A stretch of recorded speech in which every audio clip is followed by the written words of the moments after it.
Vous avez remarqué une accumulation de graisse au niveau des membres inférieurs, au niveau des cuisses, des jambes, au niveau des mollets, au niveau des chevilles.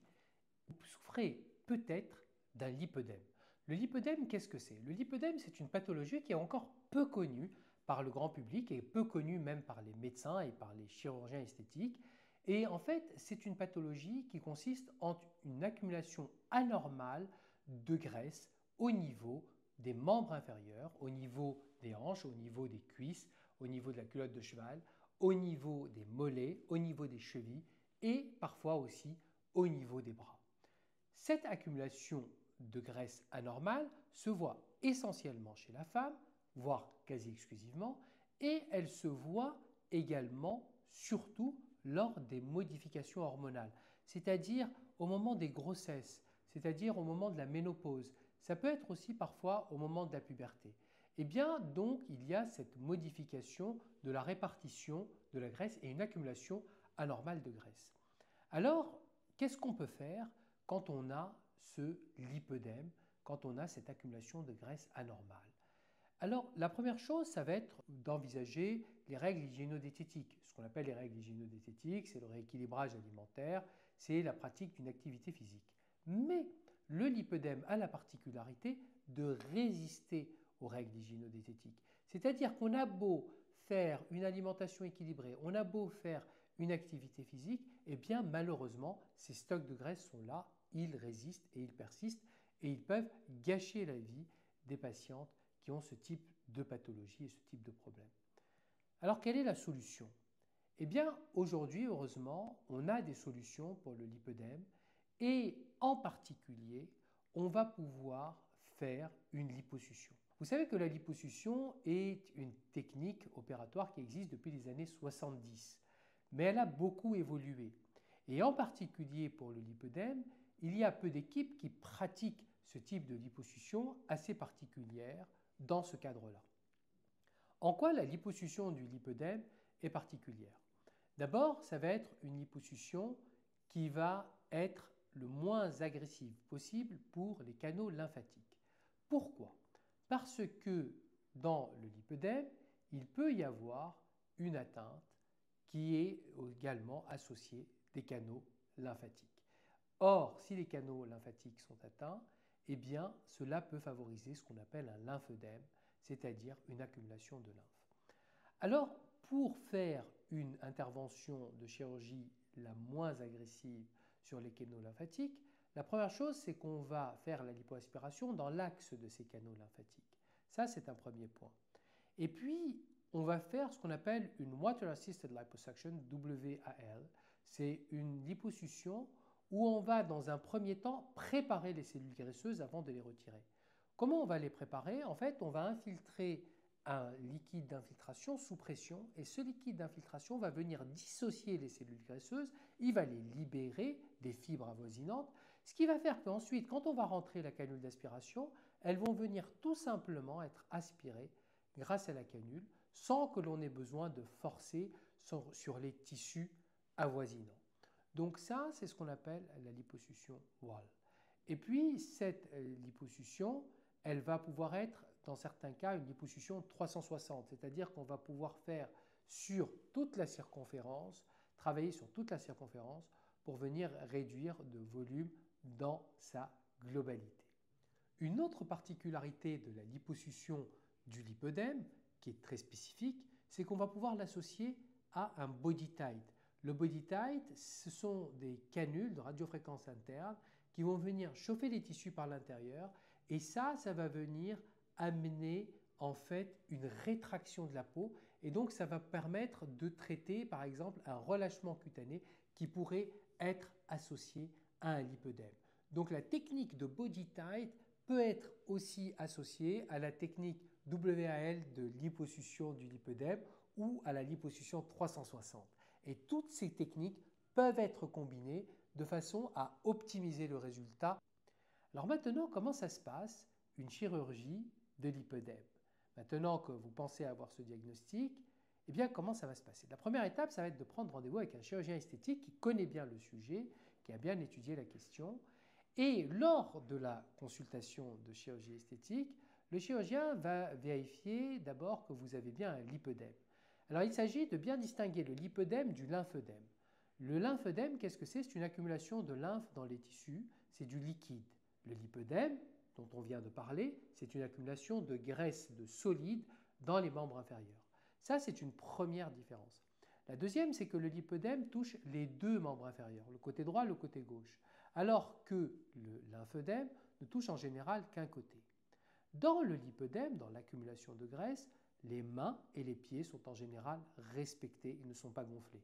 Dans le lymphœdème, il y a un gonflement au niveau du pied. Et ce gonflement diminue quand on surélève le pied, alors que dans le lipœdème, comme ce n'est pas du liquide, et bien même si on surélève les pieds, ça ne modifie pas l'apparence de ce lipœdème. Donc ça, ce sont les principales différences entre le lymphœdème et le lipœdème. Et donc le chirurgien esthétique va pouvoir poser le diagnostic clinique de votre lipœdème. Par ailleurs, dans le lipœdème, il peut y avoir des douleurs au niveau des membres inférieurs et parfois aussi une tendance à avoir des bleus, des ecchymoses. Donc, maintenant que le diagnostic clinique est posé, comment on va avancer?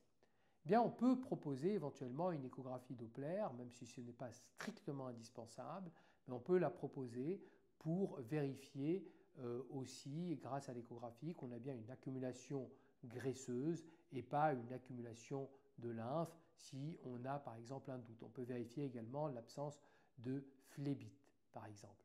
Donc ça, c'est ce qu'on appelle l'échographie Doppler des membres inférieurs. Ensuite, une fois que ce diagnostic est posé, on va pouvoir voir la gravité de ce lipœdème. Ça peut être un stade 1, c'est-à-dire que le lipœdème commence, la peau est encore bien lisse, il n'y a pas de problème au niveau de la peau. Ça peut être un stade 2. Dans le stade 2, la peau commence à présenter des irrégularités, elle commence à être capitonnée. Ça peut être un stade 3. Dans le stade 3, le membre inférieur va être encore plus déformé. Et puis ça peut être enfin un stade 4, c'est ce qu'on appelle un stade de l'hypolymphœdème, dans lequel il y a des troubles trophiques. Cela veut dire que non seulement il y a le lipœdème, mais qu'en plus ce lipœdème a été responsable d'une compression des vaisseaux lymphatiques et donc d'une stase lymphatique et donc d'un lymphœdème associé au lipœdème. Après, il y a différents types de lipœdème. Ça peut être un lipœdème de type 1 qui ne touche que les hanches, un lipœdème de type 2 qui va descendre aux cuisses, etc. 3, 4, 5. Donc il y a différents types de lipœdème et différents stades de lipœdème.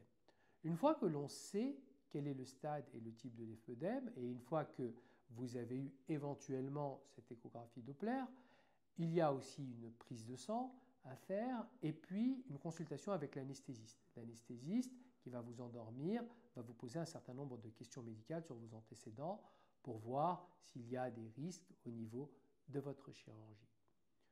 Ensuite viendra le jour de l'intervention. L'intervention va se dérouler dans une clinique spécialisée en chirurgie esthétique et vous allez rentrer le matin, vous serez endormi complètement pour la chirurgie. La durée de l'intervention est variable en fonction de ce qu'on a à faire chez vous. Ça peut être 1 heure, 2 heures, 3 heures, 4 heures. Donc tout dépend de ce qu'il y a à faire. Et ensuite, vous allez passer la nuit à la clinique et vous allez rentrer chez vous le lendemain. Parfois, si ce n'est pas un lipœdème majeur, ça peut être une opération en ambulatoire avec entrée-sortie le jour même. Vous aurez une gaine. La gaine de contention est très importante dans le lipœdème. La gaine, c'est une gaine que vous allez acheter et qui va venir se mettre en place, on va la mettre en place dès la fin de l'intervention et vous allez avoir donc cette gaine à porter pendant 3, 4, 5, 6 semaines, donc pendant plusieurs semaines, de façon vraiment à contenir en fait l'œdème post-opératoire. Et dans le lipœdème, on sait qu'il peut y avoir un œdème post-opératoire plus important et plus prolongé. Aussi, il y aura des piqûres d'anticoagulants à faire. Pourquoi des piqûres d'anticoagulants? C'est pour fluidifier le sang et pour éviter les phlébites. Bien sûr, vous aurez des médicaments contre la douleur. Et puis, on pourra commencer de façon la plus précoce possible des drainages lymphatiques pour lutter contre le lymphœdème qui pourrait se produire à l'issue de la chirurgie et pour améliorer le drainage donc de vos membres inférieurs. Voilà pour le déroulé de l'opération elle-même et les suites opératoires. Alors qu'est-ce que vous pouvez en espérer?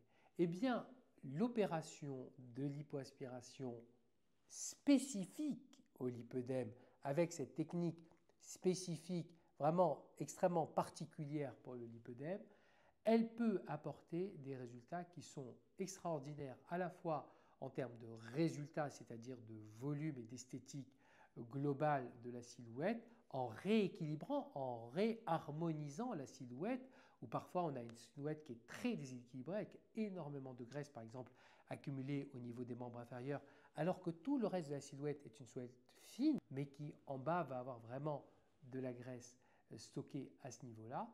Et puis, même au niveau du confort de vie, c'est ce que disent les patientes, c'est que même dans leur confort de vie, eh bien, elles vont gagner énormément grâce à cette chirurgie de lipoaspiration spécifique au lipœdème. Est-ce qu'il y a des risques? Eh bien, les risques d'une chirurgie de lipoaspiration du lipœdème sont déjà qu'il peut y avoir un œdème, cet œdème peut être prolongé, c'est pour ça qu'il faut bien faire la technique opératoire et c'est pour cela également qu'il va falloir donc dans les suites opératoires bien porter la gaine et puis faire les éventuels drainages lymphatiques post-opératoires. Donc ça, c'est un premier risque. Un autre risque est le risque qu'on appelle de lymphocèle, c'est-à-dire une accumulation de liquide qu'il faut parfois, qu'on peut être amené à ponctionner. Et puis il y a le risque de phlébite ou d'embolie pulmonaire, c'est-à-dire un petit caillot de sang dans les veines qui peut remonter dans les poumons et faire ce qu'on appelle une embolie pulmonaire. Eh bien, ce risque est faible dans la mesure où on fait l'opération de façon raisonnée et puis dans la mesure où vous aurez des anticoagulants en post-opératoire. Alors en post-opératoire, qu'est-ce que vous allez pouvoir faire, vous, pour améliorer le résultat? Eh bien d'abord, bien porter votre gaine. Ensuite, bien faire les drainages lymphatiques. Mais il y a aussi d'autres choses que vous pouvez faire. D'abord, un rééquilibrage alimentaire. Dans le rééquilibrage alimentaire, ce qu'on vise, c'est à augmenter la part de protéines et la part de fibres et de diminuer la part de glucides et en particulier de sucre et la part de graisse et en particulier d'acides gras saturés. Et donc, on va s'orienter vers des glucides lents donc, et non plus des sucres rapides. On va s'orienter vers du bon gras, c'est-à-dire des acides gras qui vont être donc de bonne qualité, qu'on va pouvoir trouver par exemple comme dans les oméga 3. Et puis, on va aussi s'orienter vers une alimentation qui va être anti-inflammatoire.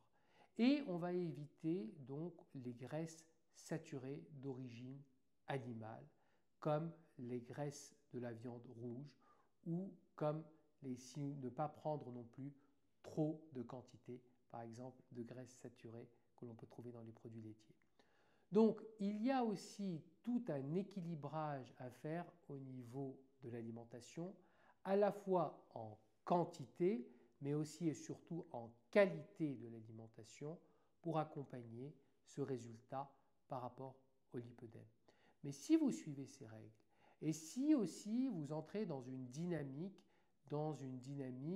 d'activité physique, une activité physique qui va être adaptée, qui peut être 30 minutes ou 1 heure de marche si vous le pouvez, qui peut être, si vous le pouvez là encore, une petite activité de footing par exemple, ou encore de la marche en pente par exemple, de la marche sur un tapis en pente. Donc il y a tout un ensemble d'activités physiques qui peuvent être proposées et qui ne sont pas trop traumatiques et qui vont vous permettre encore de raffermir et d'améliorer le résultat.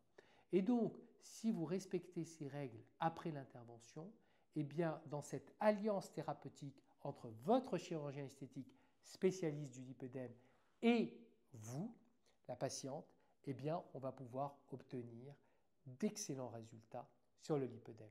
Et donc, si vous souhaitez avoir une consultation et un diagnostic personnalisé parce que vous pensez souffrir d'une pathologie de lipœdème, vous pouvez contacter le cabinet et mes assistantes pourront vous donner un rendez-vous de consultation dans un premier temps.